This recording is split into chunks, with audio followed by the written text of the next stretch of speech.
I'm going to start out this panel being a little meta, guys, because Star Wars, when you join a Star Wars project, you got to keep secrets, obviously. And even before it launches, you have to be careful what you said. And then the show premieres, and the strike was going on for very good reasons, but you still couldn't talk about it. So what's it like to finally be able to acknowledge everything that happens to your characters in the series, and in one case that you're in the series, Ahsoka? Thank you guys so much for coming. The strike was really painful not to get to be able to interact, but the positive side of it was that I feel like the show got to exist by itself without commentary, and the story got to kind of stand on its own. So I tried to take that positive, but I really wished I could interact and respond, and it was really painful not to be able to. So finally I can say thank you so much for watching the show. I will echo the same thing. Hello, everybody. It is nice to be here. It's nice to say anything about the show. I was watching at home and really wanting to just say that I'm Jabba. You know what I mean? Just say that I'm the new Jabba the Hutt. Twist. Huge twist. Huge twist. So it's an honor to be here. Thank y'all. We wouldn't be here without y'all. Thank you. Hi everyone. It's so meaningful to be here with you because the last time we got to interact with you, I think was Star Wars Celebration in London. Yeah, and just to now see you, and after Shin and Baylan has gotten to be in the world, it's just so meaningful, and getting to see you interact with you, it means the world. It's so cool. So thank you so much for having us. All I can say is I love you fans. You guys are amazing, and we appreciate all the love and support, and I'm so grateful to you. I really am. So you guys know how to bring the joy. Thank you so much. And I'm so glad that finally Eman can be with us, our Star Wars family, yes, together here. So. Natasha, I know you talked about how you watched all Rebels beforehand. You knew the backstory. There was this huge reveal about your character that kind of threw all the fans too about the apprenticeship under Ahsoka. What was your reaction finding out sort of that this was a curveball Dave was throwing you as far as something huge that happened in her past?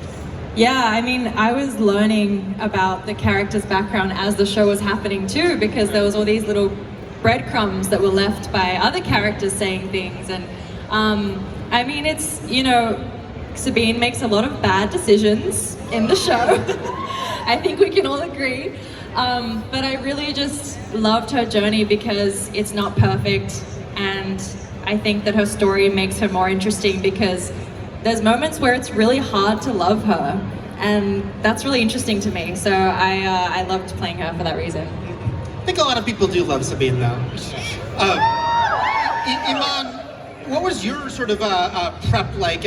If you hadn't seen Rebels, there's certainly a lot of research you could do on your character. So was there sort of that immersion you were doing as well? I admittedly, which if you would have found this out prior, you might have taken my head off, but maybe now you don't think that.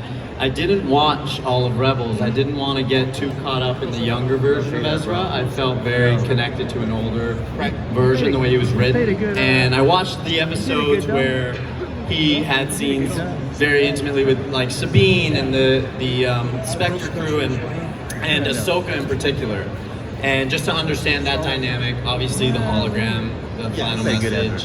And also my TikTok became flooded with the scene. Rest in peace, Kanan. So I was like inundated with a lot of it, but I didn't watch it until after the show because Dave and everyone else who was directing me were so like reaffirming, like, no, that's Ezra. Oh, that's also so Ezra. And we'd be backstage like, that's so Ezra of you. And I was like, okay, so then I think we're good. Like, I'll watch it later. So I didn't actually do the immersion thing until all the way after shooting. That's So Ezra would be a good spin-off title, by the way. Ivanna, I found your character so fascinating. I mean, her and Baylan, because we've seen Jedi and we've seen Sith, and even Ahsoka, who left the Jedi, still obviously kind of, she's like the best of the Jedi. But then we have your character who's something different, something new. She's a mercenary, she's a bad guy, but she's not the level of Sith evil. So was that kind of interesting for you to figure out how evil, how bad do I play this? Because this is this new dynamic for a character with the Force. Totally, yeah. I think it had a lot to do with getting to know Dave and his understanding of what that area of gray is, and we got to know Baylan and Shin together with Ray from scratch, so we got to create them from the very beginning, and I owe so much of what Shin is to Dave, to Ray, and his presence on screen, their relationship, and that gray area, you know, it's not absolute, so it's more or less about your relation to the light and how far away you are from the dark, or vice versa with Shin. And I really think that towards the end, because we kind of see her be a little bit more towards the dark, then kind of meeting Sabine, meeting Ahsoka, and beginning to question, meeting Sabine, meeting Ahsoka, beginning to ask herself questions that she necessarily didn't ask before. So I think that actually by the end of the first season, she truly was left in that gray area by herself, because before that it was, you know, Baylan's approval was her reward all along, and she's now beginning to carve out her path. So I think it's just surrendering to whatever comes along in that journey, and just understanding that it's not absolute, and allowing that to happen. And then, Diana, you had this interesting in here as far as you were on this great episode of The Mandalorian that ended up kind of being a backdoor pilot for Ahsoka. How much, you know, at the time, because obviously Thrawn gets name dropped in that episode, but, you know, Dave, I don't know, how much was being kept close to the vest? Were you given any kernels of what was to come, or what her full sort of deal was? You mean back when I was doing Mandalorian? Yeah. No, I didn't even know that Ahsoka was even a possibility. Oh, wow. I honestly didn't know. In fact, I didn't even know my name was Morgan Elsbeth until the night the Jedi episode appeared on Mandalorian, you know, season 2, episode 5. I was just stunned. I'm like, I got a name. I just knew I was the magistrate. So, and I know everybody was like, oh, look, Grogu's named Grogu, but I had no idea about Morgan, being Morgan, until Rosario said the character's name. So that gives you an idea of the kind of secrecy that they keep, you know. So yeah, I wasn't privy to it. And then when I found out that I was going to be possibly considered for Ahsoka, ironically, I was at Disneyland with my family when I got the call from my manager, and I just literally like screamed and cried in the middle of Disneyland. So yeah, it was kind of crazy how that happened, but I tell you, it was beautiful, because when it felt real for me that Ahsoka was happening is when we had our first Zoom table read, and then that beautiful chemistry that we were building in real time on Zoom. I loved it, so I was so happy. This is a question for any of you to jump in on, because all of you either wielded a lightsaber or fought against a lightsaber. You were in a lightsaber fight even if you weren't holding a lightsaber. And I'm just curious, what was the training process for that like in general? And my second part of this question is, I remember you and McGregor famously saying on the prequels, him and Liam Neeson couldn't stop making lightsaber humming noises, and I'd be chastised and told to stop doing that. And did you have that problem as well? Ivanna, go! Okay, so repeat the question. Oh, what was the training process for the lightsaber fight like? And did you make the noise on set, or? Oh man, okay, so yeah, there was a lot of noise making on set, especially like coming from Ray. Like he would just always go kind of boom, boom, boom, you know, so you can't really help yourself. It was great. I think especially getting to work with Natasha quite a bit. It was just a lot of training. We got to know one another from training, and getting to know Ming as well, being led by her. There's a lot that comes along with getting to know your lightsaber. I think it has to do with, like, it's a meditative process as well, and showing up for yourself in a physical way that I don't think I've experienced before. But a lot of noises were made, and maybe still are made to this day. It comes with the territory. Yeah. It was interesting for you, Natasha, because like she has to not be great at lightsaber fighting initially. So was that sort of a different process for you to be like the not as good lightsaber fighter? Yeah, I think it's interesting because I do have like some background in martial arts, and then I also have some experience with like a katana sword from another film. So I sort of started from scratch in a way, because the way that we fight is very samurai, which was like a very different stance, a very different form. So I felt like a beginner, and the fact that Sabine is not very good just meant that I had a lot of like falling over to do and a lot of like reactions, and I was saying to Ivanna, like, I'm so not jealous of her, because I'm like happy that I'm the one that gets to be the bad one, the one that sucks at lightsabers. Iman, it's funny when at first when he kind of turns down the lightsaber, you're like, oh, is he not going to use a lightsaber? So did you have that question too? You're like, do I get to use a lightsaber or not? What's the deal? So luckily, when they told me I got the role, I just assumed I was going to get to do everything. Sure. I was like, oh, I'm going to do it all. Not actually sure, but like in my head, I was like, I'm better, I hope, to do everything. And then I actually shot my lightsaber stuff first. Oh. So I knew I was going to use it. And I did not make the sounds, but because I've seen the interviews of everyone who made the sound so much, I was like, I'm going to be cool. I'm not going to make the sound. And then, if you've seen the show, there's the episode where I don't use a saber, but I do pick up a blaster. And first take of that, nail it. I mean, practical effects, people are flying away, you know, like, it's so cool.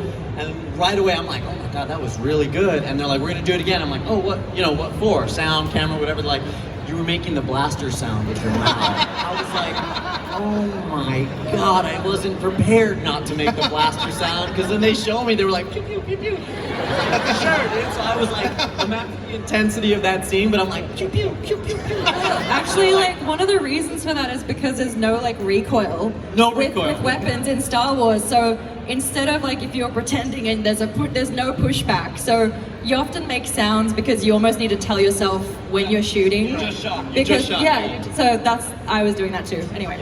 So I made blaster sounds, but not saber sounds. Yeah. Diana, on both Mandalorian and this show, you're in these big fight scenes where you have very cool weapons against lightsabers. I know, obviously, you have a big martial arts background. I'm curious though, with like lightsabers, like what was the technique they were teaching you to do the fight scenes in this, and was it brand new stuff, or was it kind of incorporating things you've done in the past?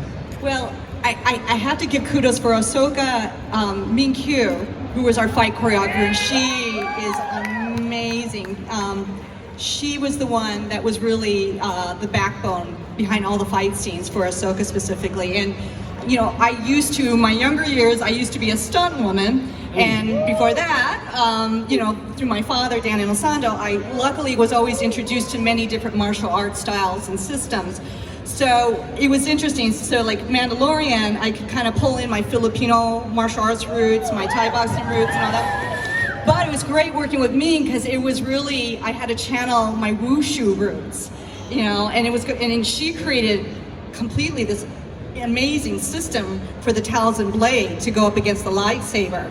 You know, that whole thing with putting my hand on the blade as the fires go. I mean, that's Ming Q bringing, you know, inventing that. And I just thought that was just brilliant, so unique. And as far as making sounds, I mean, like with the Beskar spear, it was more like ching, ching, ching, when, you know, when I was doing that. And then, you know, with the Talzin blade, I was like, whoosh, whoosh. That's all I could think of in my mind. That was it. Those are my sound effects. So. Shout out Min Q. Shout out Min Q. Yeah, Min-Kyu. She should be here. Yeah. You'll see her. She's And the reason we fight well. Yeah, and our stunt team, you know, our doubles. Our doubles, yes, yeah. So we're loving them.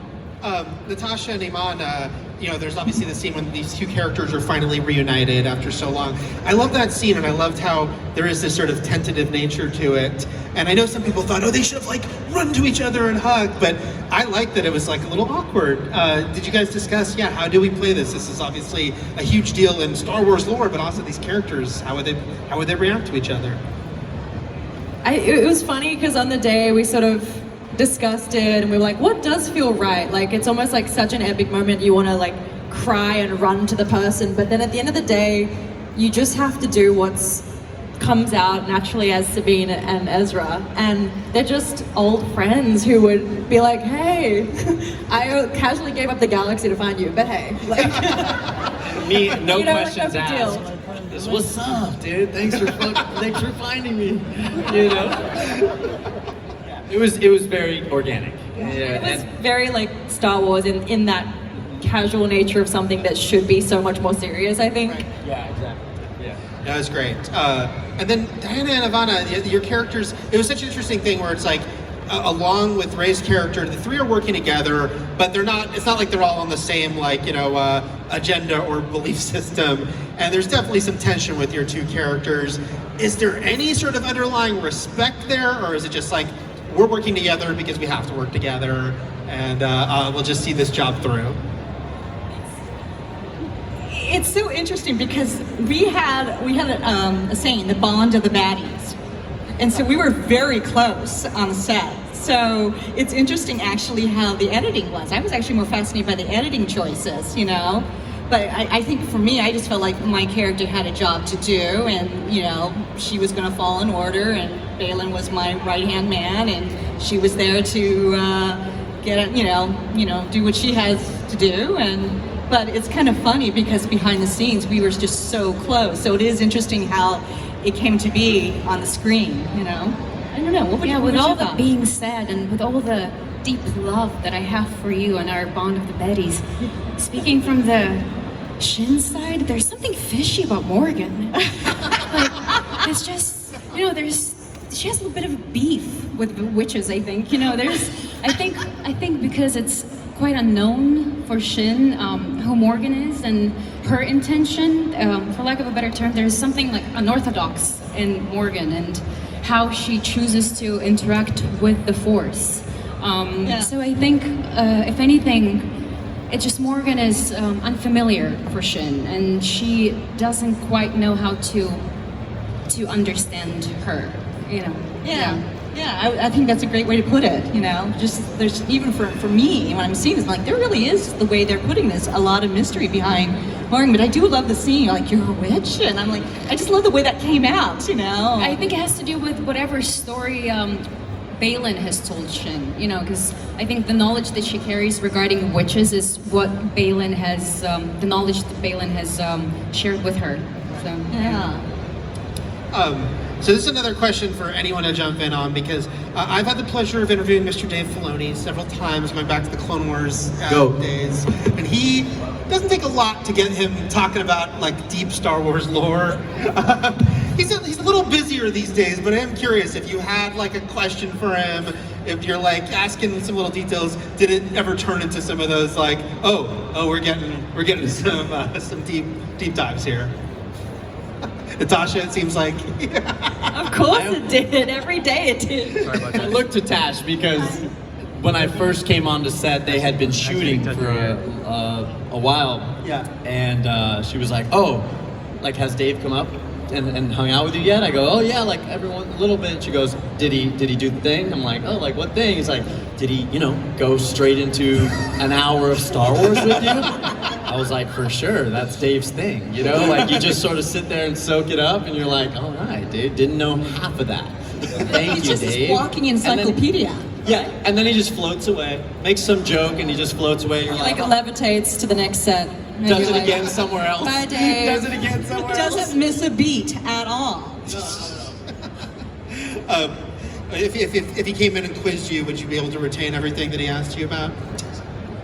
Honestly, yeah, I think I could. Okay. I have like terrible memory, so I think I'll need to watch everything every year if I'm to keep up with everything. So, yeah. You can do that on Disney Plus, everyone. Iman, Ezra, this is, it's rampant speculation because I know, you guys don't know what the future holds. But Ezra can confirm sort of all the fears about Thrawn. We saw these glimpses of what was happening in the New Republic and this debate, is this even something real? So they gotta listen to the dude, right? Do you think he'll have... When I get back? Yeah. Or now that I'm back? Yeah, now that he's back. Shoot, I don't know. I really don't know. They don't tell me much about what's coming up. Maybe as a safety precaution. I don't know. But I can't say what's coming up, but I hope they'll listen to whatever I say and at least take in the imposing threat of it and take that seriously. Yeah. And then Diana, there was this huge sort of reveal on your character being a Night Sister. And speaking of Dave and lore, so was that something that you kind of got a big lesson on? And because that kind of goes way, it goes to the Clone Wars, but it goes even further back as you find out everything about the Night Sisters pretty quickly. Actually, I knew that I was a Night Sister going all the way back to Mandalorian. Okay. I did know. So that one he did reveal. Okay. So that one I just kept close, to the chest. I was not going to, reveal that at all. But I didn't know enough. I mean, I knew a little bit because thank goodness through my kids, I would always watch Clone Wars and Rebels. So I had to really go back. And then I knew by the time that Thrawn was going to be really officially part of the universe, thank goodness I read the Timothy Zahn books. Yeah. Timothy Zahn, right? I love it. And so that really helped me understand and have an idea of how the universe completely was going to be somewhat shaped. And then of course I could lean in on Dave and ask him all kinds of questions. And I think early on I knew Ezra was going to be important. I knew somehow that Ezra was going to be very, very important in this whole thing. So as well, but I didn't know how. So. See, you're a good secret keeper. I try. Ivanna, I think nothing reflects the fact that these are not Sith, that Baylan and Shin have a peaceful goodbye, because usually Sith don't say goodbye in a nice way to each other. Do you think, how much, obviously she has her own sort of goals and she's very forthright, but does she have any regrets, you think, that they couldn't sort of stay on the same wavelength more, her and Baylan, as he kind of goes off on his own journey? It's a difficult question to answer because I think we will really know regarding her regrets and thought patterns in the future if we get the chance to tell that story. But personally, of course, I think if anything, she is learning maybe the heartbreak for the first time of being left alone, because Baylan is her family, and working for him and working with him, getting to know his world is the only admiration and love she's ever known. So of course I think there's a lot of turmoil, and she's within the storyline. Even in the first season we see her break down kind of more and more, but I think in order to create a better future for herself, whatever that might be and whatever that might look like. And the way we leave up, the finale was so interesting, and sort of the way things, where the characters are left off. Natasha, I'm curious, she had this goal, Sabine, to, she would do anything to get Ezra home. And she succeeded in that goal, probably not exactly how she thought it was going to succeed. Ahsoka tells Sabine that they're kind of exactly where they need to be. Is that something you think Sabine can kind of accept? Or is this a sort of tricky situation for her as far as accomplishing something, but ... Gosh, on a personal level, I don't know how she could accept that. But, I don't know. I think Sabine probably feels bad about how blind she was, but then again, above all, she trusts her master. She trusts Ahsoka, and if Ahsoka says that they're exactly where they're meant to be, then she's brought some peace by that, I think. Yeah, whether she agrees with that, I don't know. She probably still feels a bit guilty. Right. I hope she does. A little bit, sure. Iman, we get some idea of what Ezra's been up to. He certainly has a cool group of friends that help him out. But how much have you, whether you've discussed it or not, how much have you thought about sort of what his life was like out there during all that time, and the chainmail and all these little things, signs of what happened to him? I'll say nothing else about the chainmail. I'll say nothing about that. But it's one of those things, like as an actor approaching a role, when you're questioning, like, okay, so this is where they find me. Yeah. So then as I arrive here, what was I up to? Like, what was I really doing? And some of that is answered in the sense that I joined this nomadic tribe of the Noti, and they give me that cool pod. And, but interestingly enough, just as a parallel, I had been in like a very meditative, sort of isolated space myself for the like the 6 months prior to a few months of learning about Ezra. And so I was having like this very like almost alone on an island experience in my real life.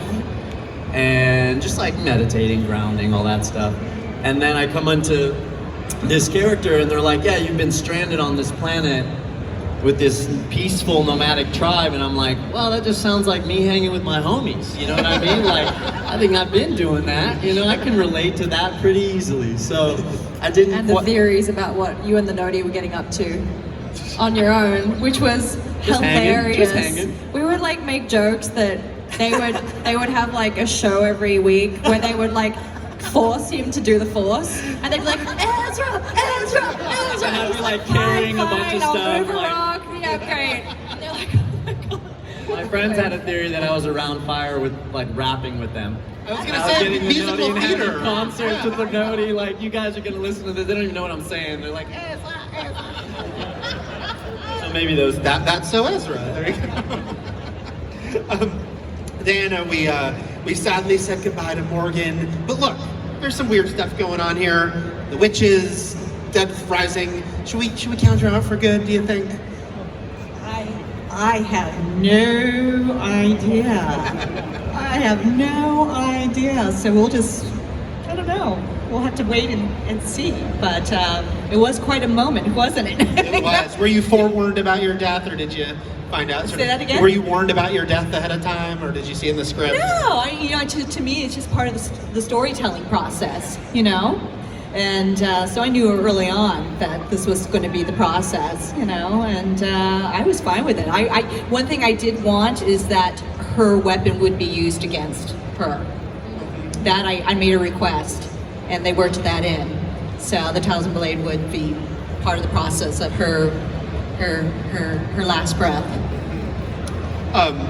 You guys kind of referenced earlier, Ivanna and Natasha, that the sort of the duels you guys had, and it was this nice sort of runner through the season. Was that fun for you guys? And was this just like pure animosity? Was there any, feeling like, this person, could actually take me, or what was going on with the two characters? I mean, so much left unsaid here. I think Shin and Sabine, as the fans have reacted to the, shall I call it chemistry?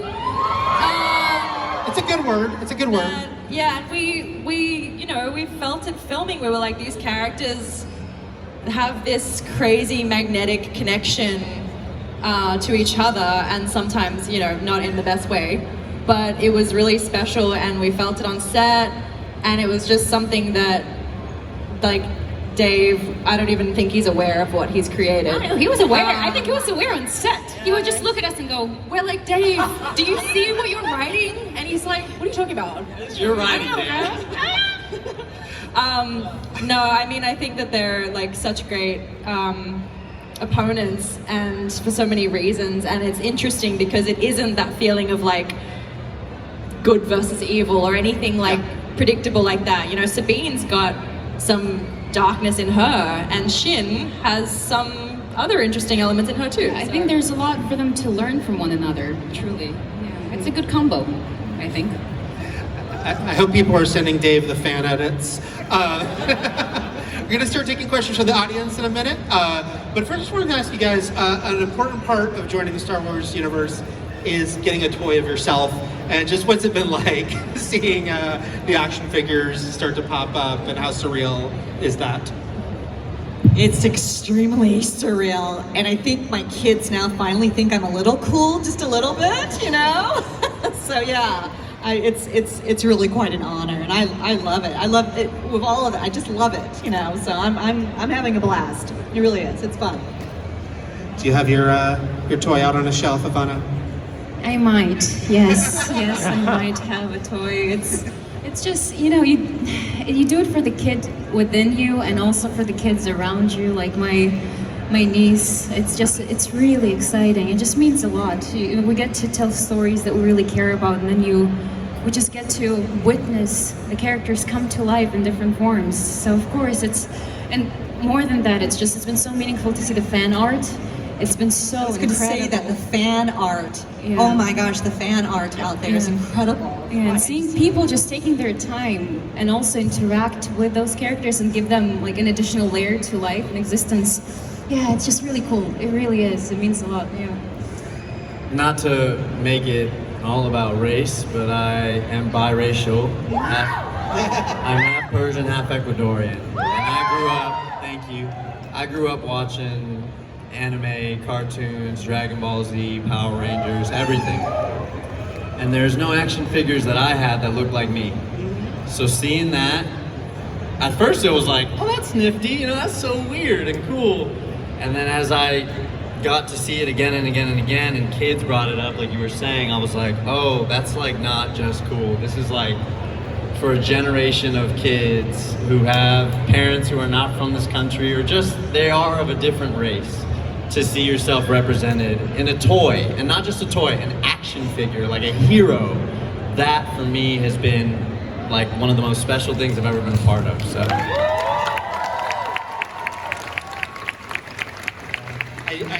I'm knock on wood that all of you get this as well, but Natasha, the Hot Toys figure that's coming out of you is insane.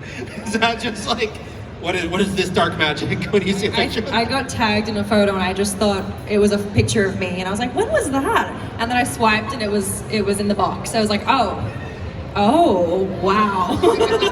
It's so amazing. I cannot wait to get one.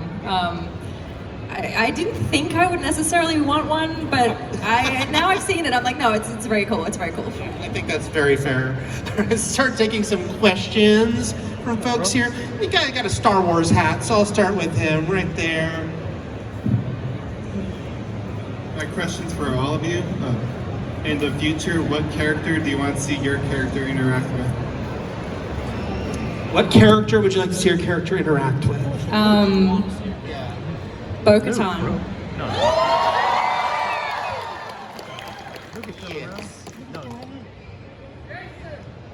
Grogu. That's a nice one. You stole my answer. Dare I say, Darth Vader. Sure.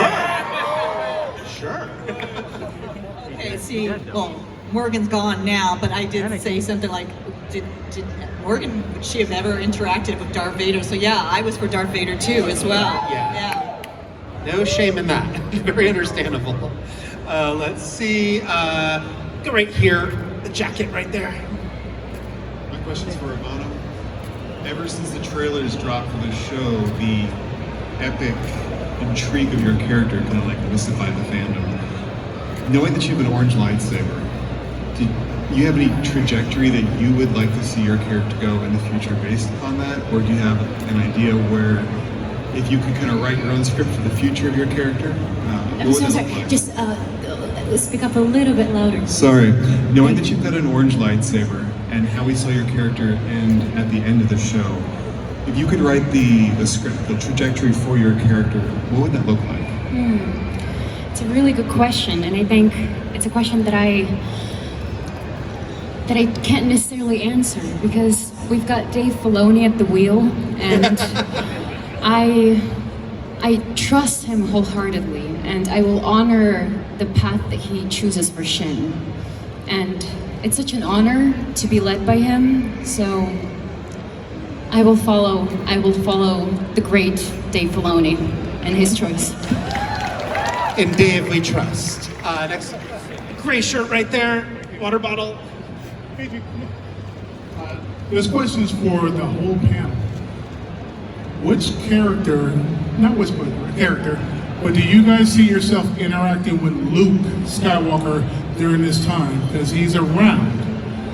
And how do you see your purpose going forward? Certainly with Ezra where he is, I'd be curious what Luke would make of that. This is like a sort of a trap, huh? Traps in Star Wars are famous. It's like, oh, it's Ezra's early panels, let's get him now. Shoot, yeah, I have no idea. All I'll say is I love Luke. Luke is the OG, right? He's the guy. So shout out Mark Hamill, and we'll see. I don't have an answer. Many tales to tell out there. Let's go on this side. Oh, you're hoping about Loft Cat? Gotta go over here.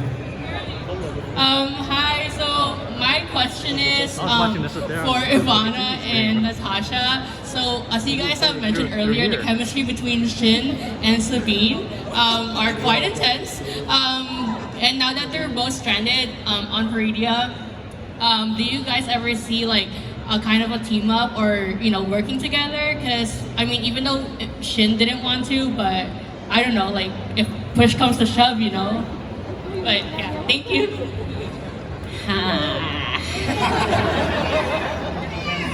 Who am I it's to another ponder trap. publicly about the future of Shin and Sabine? I don't know. We don't know. We but really- I hope so. Yeah, I hope so. Yeah, I do see them crossing paths. That's for sure. Definitely. Yeah. Hopefully not crossing sabers every time. Like maybe we could have a tea together at some point instead. But I hope so.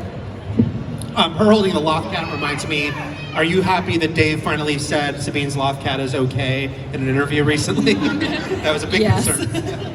Everyone was very concerned. Yeah. Yes. She would make sure that Loft Cat was accounted for. Let's see, got a Ahsoka t-shirt right there.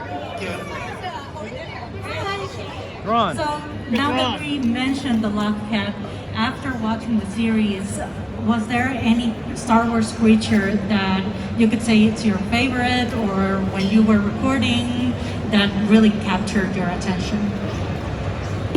Favorite Star Wars creature, you said? Is this for everyone? Okay. And I assume whether from their show or just Star Wars in general. Okay. Favorite Star Wars creature?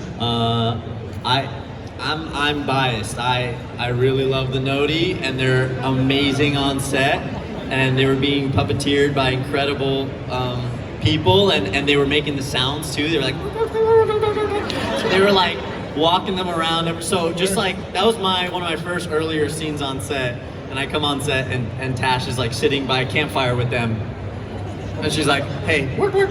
And I'm like, oh wow, and they're like sitting with a bunch of them. So I love the Noti personally as well. All I know is I was jealous. I wanted to ride one of the howlers. Yes. I did. I wanted to ride a howler. They were inspired by Dave's dog, Wolfie. So they're quite special, yeah. Any choice for you, Natasha? It's hard because I literally worked with Merle, so he's obviously my favorite. So Understandable. It's a co-star. Now, there's a Grand Admiral down there, a young Grand Admiral. He looks great.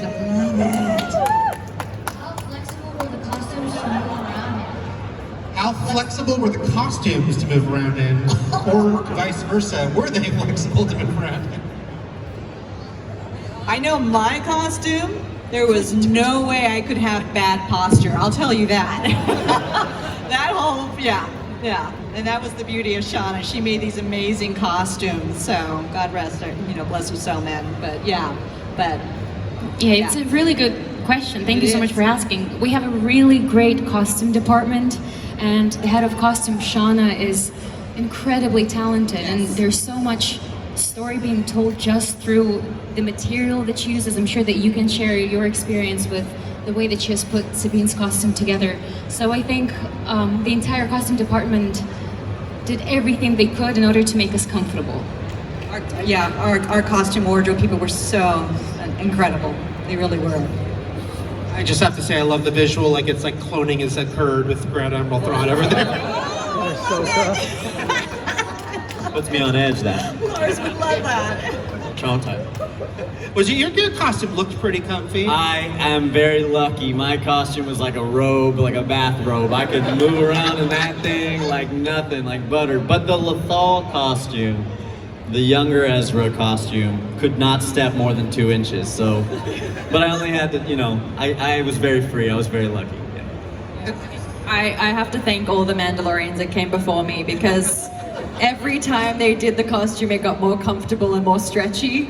And I actually met Katie and we were talking about that. And most importantly, they turned the jumpsuit into a 2-piece, so you could go to the bathroom 10 times a day like I do. So it was great. How cool was it though to, the Mandalorian armor obviously goes way back, and then of course more recently there's been these great characters. So when you had that on for the first time, it was pretty trippy and pretty cool experience. Oh my god, it was amazing. I was like early last year when I went in for my first fitting, and I don't know, like I guess before you put it on, you're like, am I gonna look stupid in this? I'm gonna look like a fraud in this. And then you put it on and you're like, oh, okay. Yeah, I can do this. I can do this. It's like really just fit, and I felt really comfortable in it. And once I stunt trained for months, I felt like I was worthy of wearing it, like physically. So it was amazing. Let's see. Let's go to this side. We haven't gone to. Oh, there's a Mandalorian right there. We should get the Mandalorian's question. Are there any props that you kept from the set? If not, are there any that you wanted to steal from the set? Lucasfilm Legal do not listen to the answer to this question. No, we weren't. But the hakama, the pants, although I think a lot of people think it was a skirt that I was wearing, I would have loved to have kept that. It was beautiful the way Shauna and the wardrobe department designed the hakama that Morgan Elsbeth was wearing in her fight scenes. And I forgot to say too, by the way, I had two costumes. I had a fight costume because the intensity of the fight I had to do with Rosario, it required a second costume so I could move around a little bit more easier and I could have maybe poorer posture if I wanted, so yeah. I kept so many things.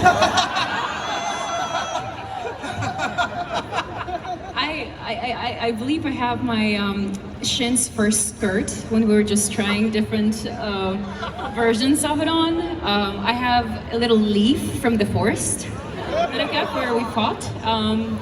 Yeah, I feel a little like a rock from another set. Yeah. Did you keep anything? I didn't know that was a thing. Like, everyone's like, hey, I what did you take? I'm like, what? I could have taken some stuff? I saw Rosario just like stealing a leaf to herself, and I was just like, I'm gonna just take it. I kept a few things too. Yeah. You name one? What's the least problematic one to talk about? I may have been told that I could keep Sabine's leather jacket, which is pretty cool. That's a pretty good one. I'm saying this happens, you know. Is it why I don't want to answer these questions? Let's see. We'll go. Got Mandalorian shirt and a hat. Go right there. Appreciate it. Considering the different circumstances that Sabine and Shin were in when training with their respective masters/mentors, what would you say would be the similarities or differences between them in the way they practice the Force? Great question.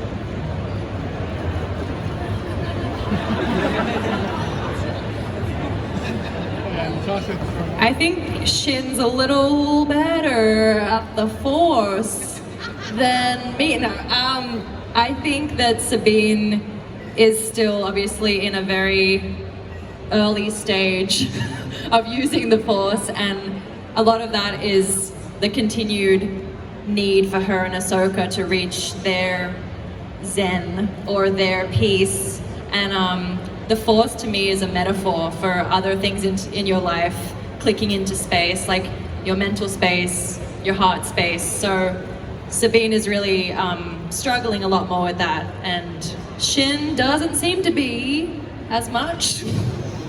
It's such a good answer, but I so agree that it translates into everything else that surrounds you. And you kind of can see Shin struggle even with her fighting technique a little bit more towards the end, because she gets more and more conflicted, not being able to control herself as well. But she's got so much to learn as well. She's only, I think, in a way, in the very beginning of becoming who she's meant to be. All right, I know we're running down on time, but I want to get some people. Yellow shirt right there. Yellow's right here, okay. Sorry, this question is for Natasha. Eman talked about this a little bit earlier. Get the mic a little closer. Sorry. First, I wanted to say that Sabine means a lot to me as a character, and I loved your portrayal of her. And I was curious, how did you interact with Sabine's animated version in Rebels? Like I said, I know Mon talked about it a little bit, but how much did you watch prior, and just like how did you interact and take from that character? Thank you so much. I watched all of Rebels in the months leading up to the show, so I think I actually went chronologically, which by story, which I know is controversial, but like I wanted the story, you know. And then I took it all. I watched her behavior, I listened to her voice, I watched her playfulness, and then I put it in like a vault in my head and sort of forgot about it because years have passed, and I wanted to take the essence of that character but not try to copy it, because I felt like that would be a weird, like, half-assed version of, you know, what I could bring to the truth of it if I just brought my own take on it that made sense with this cast and Dave Filoni and that day and whatever set brought. So yeah, that was it. Thank you. Let's see, right down there. Yeah, white shirt, black. Got the Han Solo look. You got. Oh wait, they're next to you. Okay. Well, first of all, Slava Ukraini. Heroям слава. So my wife and I here, we're part of the Ukrainian community too. We're fundraising all the time as well. We know that you're part of the United 24, and we thank you. And so we just wanted to know, like, how knowing what is going on at home influenced your performance. First of all, really good seeing you here. Thank you so much for being here. I think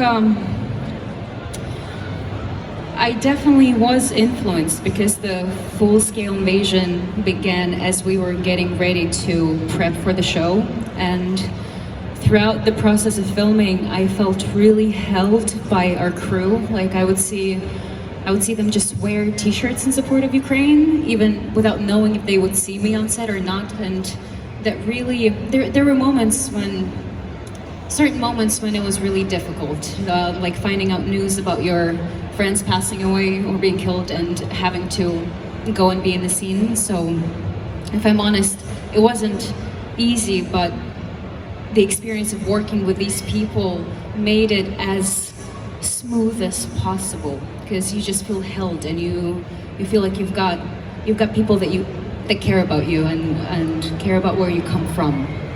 Thank you for asking. I know we're running low on time, but I want to get in one more question. There is an Ahsoka raising her hand, so it seems like a good place to end on. Yes, I have to make it a good one. Yes, please. I'll try. So thank you all for coming and making this great show.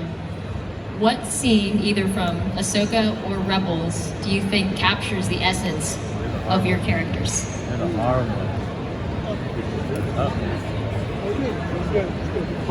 Dang. Okay.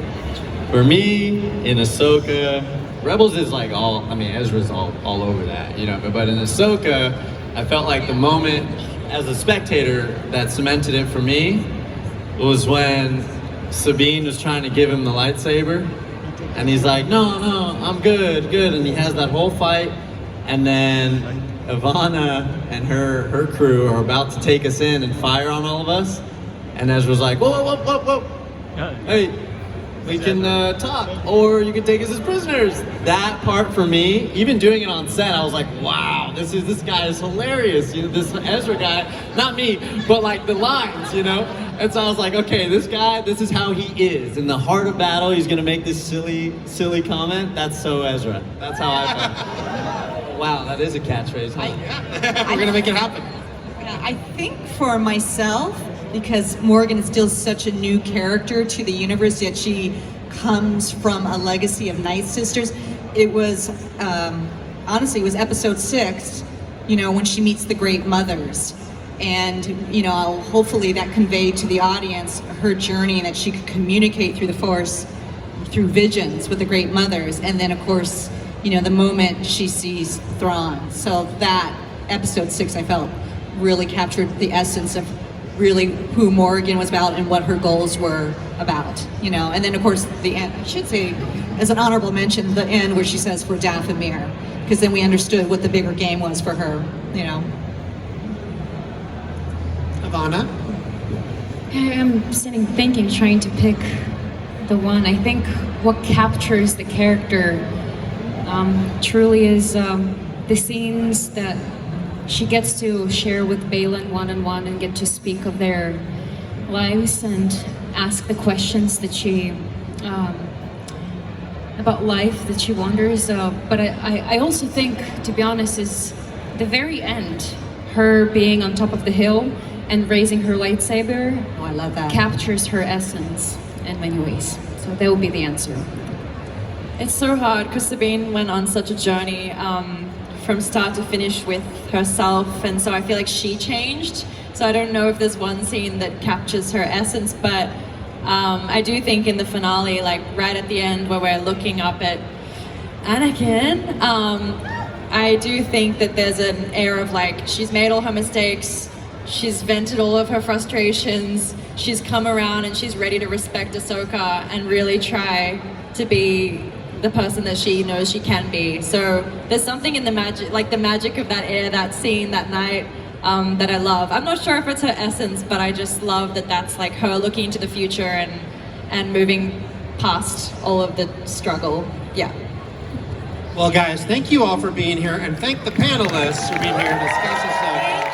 Thanks so much, guys. Thank you, Eric. Thank you. Thank you. Like sitting down or standing up? Standing up. Okay, cool.